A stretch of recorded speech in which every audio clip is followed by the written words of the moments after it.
Assalamualaikum warahmatullahi wabarakatuh. Perkenalkan, saya Selly Siti Amaliah Putri, mahasiswa Komunikasi Penyiaran Islam UIN Sunan Gunung Jati Bandung. Di era digital seperti sekarang, informasi menyebar sangat cepat.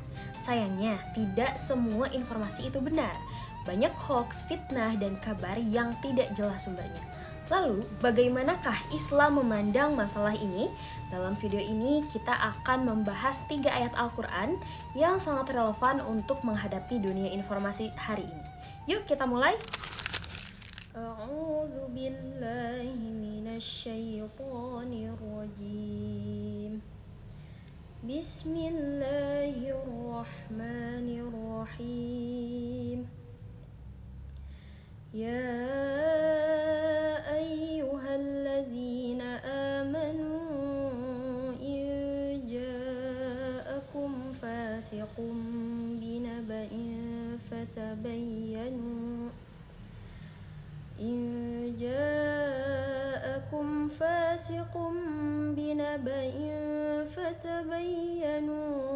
an tusibu qauman bijahalatin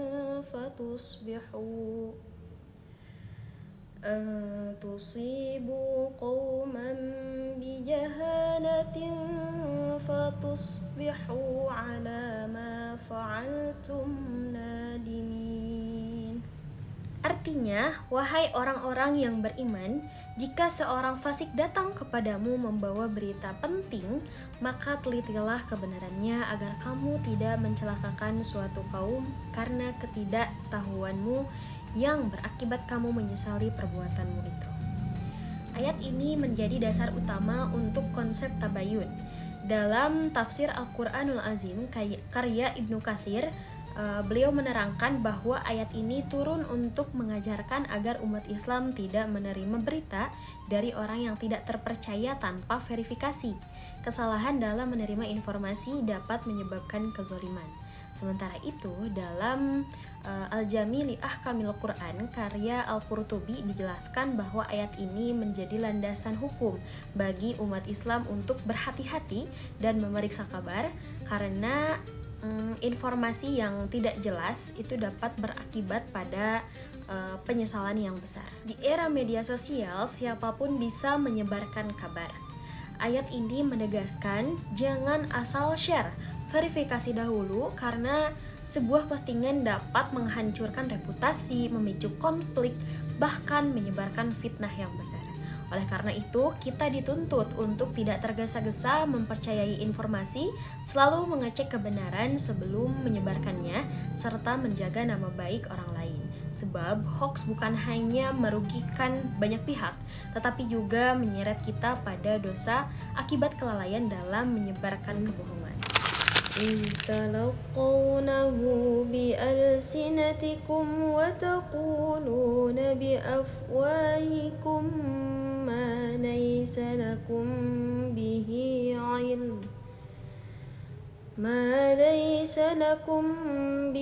ilmu wa tahsabunahu hayyinan wa huwa 'indallahi 'azim.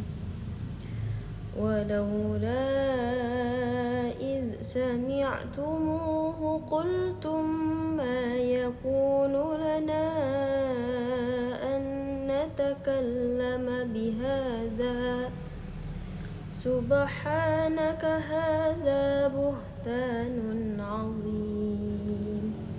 Artinya, ingatlah ketika kamu menerima berita bohong itu dari mulut ke mulut. Kamu mengatakan dengan mulutmu apa yang tidak kamu ketahui sedikit pun, dan kamu menganggapnya remeh, padahal dalam pandangan Allah itu masalah yang besar. Mengapa ketika mendengarnya atau mendengar berita bohong itu kamu tidak berkata, tidak pantas bagi kita membicarakan ini, Maha suci Engkau, ini adalah kebohongan yang besar. Dalam tafsir Al-Quranul Azim, Ibnu Katsir menjelaskan bahwa Quran Surah An-Nur ayat 15 sampai dengan 16 berkaitan dengan peristiwa Al-Ifk, yaitu fitnah besar yang ditujukan kepada Sayyidah Aisyah radhiyallahu anha beliau menegaskan bahwa ayat ini menunjukkan kerasnya kecaman Allah terhadap orang-orang yang menyebarkan berita tanpa bukti.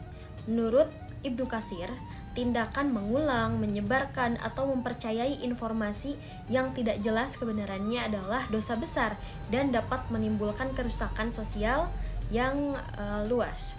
Sementara itu, dalam Al-Jami' li Ahkamil Quran, Al-Qurtubi menegaskan bahwa ayat ini mengajarkan adab yang benar ketika mendengar sebuah informasi yang buruk. Sikap yang seharusnya dilakukan adalah tidak menerimanya tanpa bukti, tidak menyebarkannya, dan tidak menganggap hal tersebut remeh. Bahkan seseorang muslim dianjurkan untuk langsung menyatakan hadza buhtanun azim.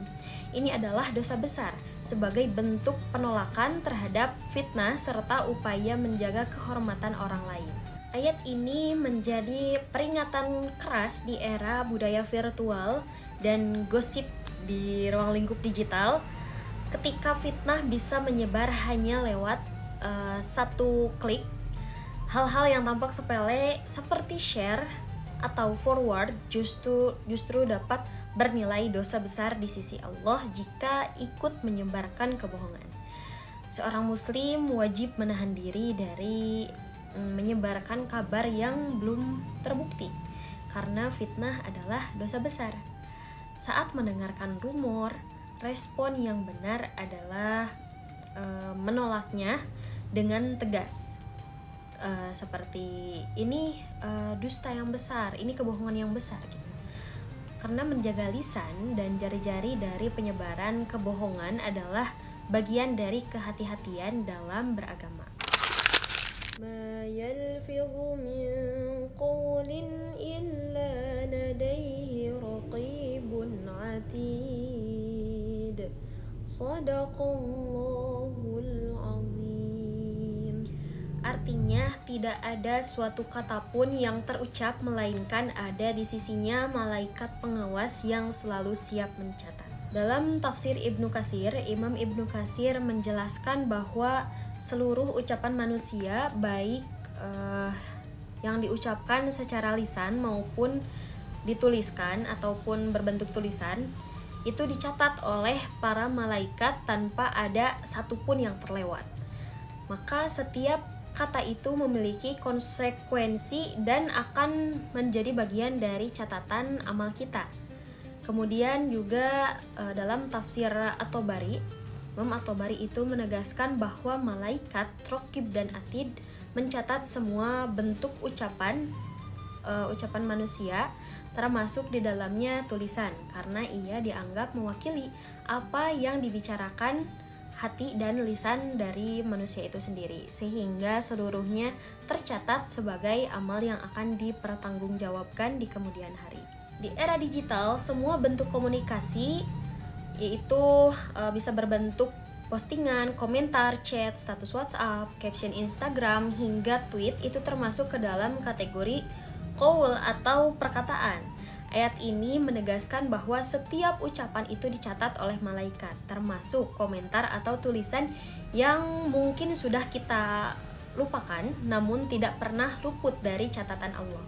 Seorang muslim dituntut untuk berpikir sebelum berbicara atau mengetik, karena seluruh ucapan yang ada dalam digital itu menjadi bagian dari catatan amal kita.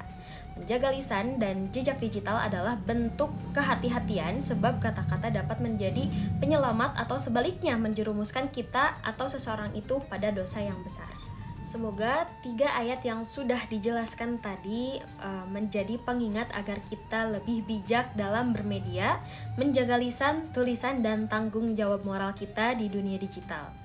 Mari terus menebarkan kebenaran dan dampak yang baik bagi sesama. Terima kasih. Wassalamualaikum warahmatullahi wabarakatuh.